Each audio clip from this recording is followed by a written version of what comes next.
matin, bienvenue à la matinale. On est ensemble avec Stéphane Kéry. Quelle joie de vous retrouver pour un moment béni de louange, de prière, de partage. Merci d'être là fidèlement tous les matins. Dites-moi d'où vous êtes. Le beau pays, la belle ville, la belle température peut-être. Alors, ici c'est long avant de retrouver la chaleur dans ce Québec froid. Alors, merci de m'envoyer vos sujets de prière également sur les infos qui apparaissent maintenant au bas de l'écran. On démarre avec ce merveilleux chant, Dieu d'éternité. Lincoln Brewster, on y va ensemble, le petit chapeau pour les paroles de ce matin.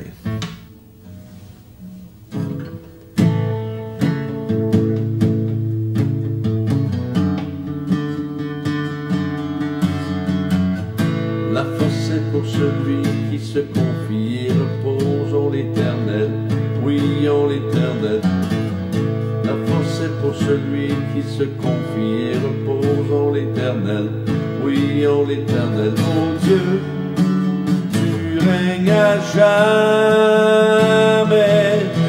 Tu es le Dieu libérateur. Tu es le Dieu d'éternité, le Dieu d'éternité, celui qui ne faillira jamais. Tu soutiens le cœur affligé, le cœur découragé. Comme l'aigle je peux m'élever. La force est pour celui qui se confie et repose en l'Éternel, oui en l'Éternel. La force est pour celui qui se confie et repose en l'Éternel, oui en l'Éternel. Oh Dieu, tu règnes à jamais. Tu es le Dieu libérateur. Tu es le Dieu d'éternité, le Dieu d'éternité, celui qui ne faillira jamais. Tu soutiens le cœur affligé, le cœur découragé. Comme l'aigle je peux m'élever.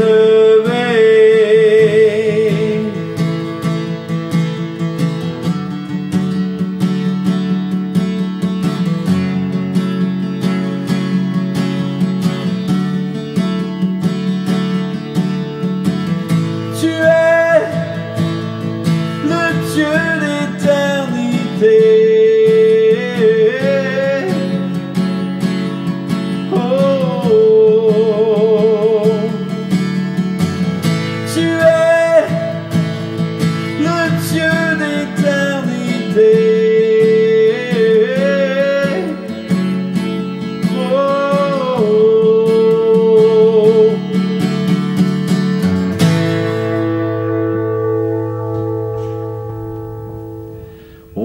le Dieu d'éternité. On continue sous le thème de la croix.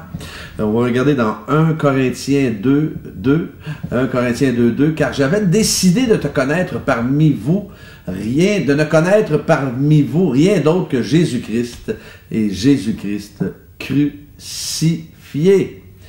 Vous savez, j'ai l'impression aujourd'hui qu'on veut plutôt parler des problèmes de l'humanité que de parler de la croix. Et pourtant, la croix, c'est la raison des évangiles. Et imaginez au temps de l'apôtre Paul, comment l'apôtre Paul a été ridiculisé en prêchant la croix. Il me semble entendre les gens lui crier et lui dire mais voyons Paul, t'en as fumé du bon quoi, pour adorer un roi qu'on a vu mort, cloué, nu sur une croix. Imaginez, alors on l'a haï, l'apôtre Paul, on l'a détesté, on l'a ridiculisé, on l'a lapidé, on lui a tout fait. Et aujourd'hui, posons-nous la question, aurions-nous peur de parler de la croix pour ne pas être ridiculisés, nous aussi? Aurions-nous peur de parler de la croix pour ne pas être ridiculisés? Soyons honnêtes. Alors, on parle plutôt, aujourd'hui, on a plutôt tendance à parler des problèmes de l'humanité, des problèmes de société, des problèmes d'humanité. Pourquoi? Peut-être parce que c'est mieux accepté, et pour être mieux aussi accepté. Et Paul aurait pu aussi bien parler juste de la résurrection et de la vie. Mais, vous savez, la mort de Jésus, comprenons qu'elle doit être le cœur de l'Évangile, parce que le péché est une offense à Dieu, et Christ nous a sauvés de nos péchés. Péché égale réjection de l'autorité du Créateur et du Roi. Alors, pour ce faire, il devait passer par la croix, parce que l'intention de Dieu était de refaire le monde. Donc, si nous devons comprendre ce que Jésus a accompli à la croix, nous devons comprendre que le péché est une offense personnelle envers Dieu, qui demande et qui nécessite un jugement. Évidemment, ce n'est pas un message populaire, mais c'est un message nécessaire.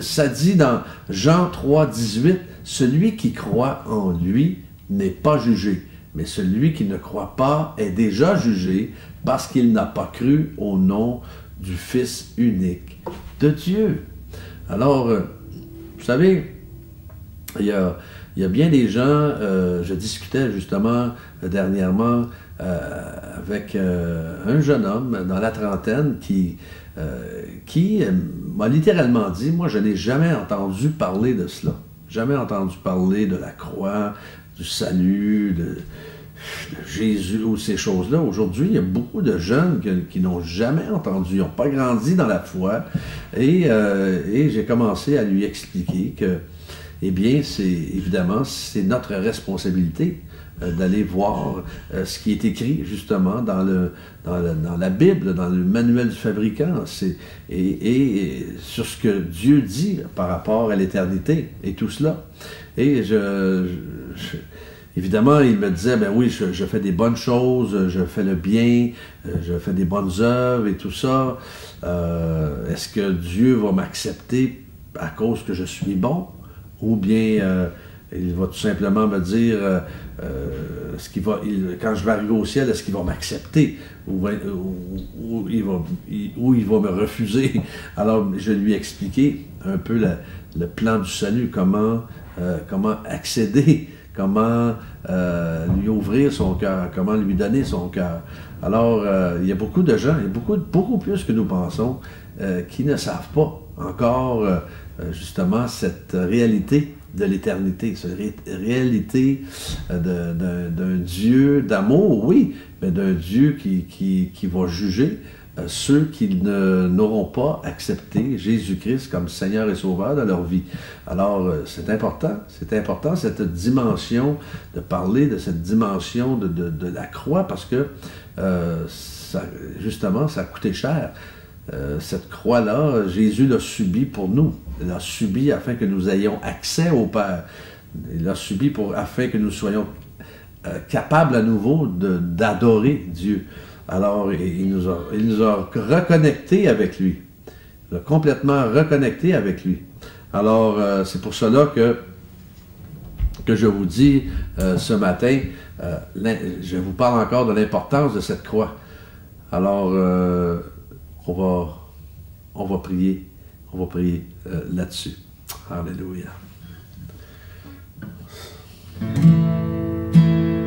Seigneur, nous prions pour les gens, Seigneur, qui vivent la solitude. Merci, Seigneur, pour ceux qui ont des problèmes de santé mentale. Merci de les visiter maintenant, de les envelopper de tes bras d'amour, Seigneur. Merci, Seigneur, pour cette multitude qui nous entoure afin qu'elle se tourne vers toi et qu'elle te reconnaisse comme Seigneur et Sauveur de leur vie. Seigneur, merci pour nous élevons, nos médecins, nos infirmières, tous ceux et celles qui travaillent dans le milieu de la santé. Seigneur, merci de les bénir, de les protéger, de les garder. Merci pour tes bontés, ta fidélité, ta grâce, Seigneur. Merci pour ton amour. Merci pour l'Ukraine, Seigneur, afin que, Seigneur, que ce pays soit gardé par ta main toute puissante, Seigneur. Il y a tellement d'atrocités qui se passent encore aujourd'hui.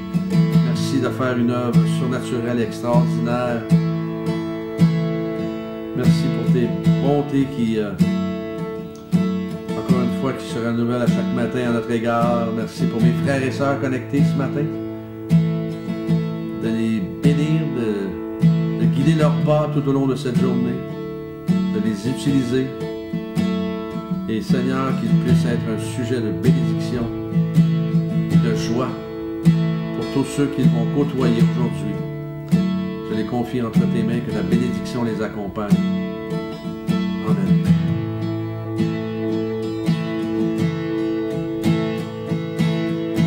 Tu es le Dieu d'éternité, le Dieu d'éternité, celui qui ne faillira jamais. Tu soutiens le cœur affligé, le cœur découragé. Comme l'aigle, je peux m'élever.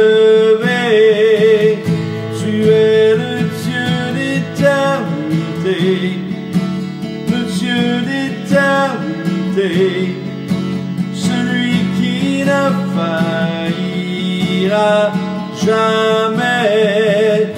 Tu soutiens le cœur affligé, le cœur découragé. Comme l'aigle, je peux m'élever.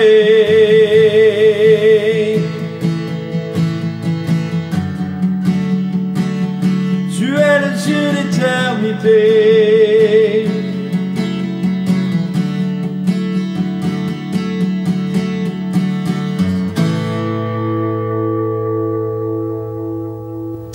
Soyez bien dans cette journée, que Dieu vous accompagne. Demain matin, Dieu voulant, on est ensemble.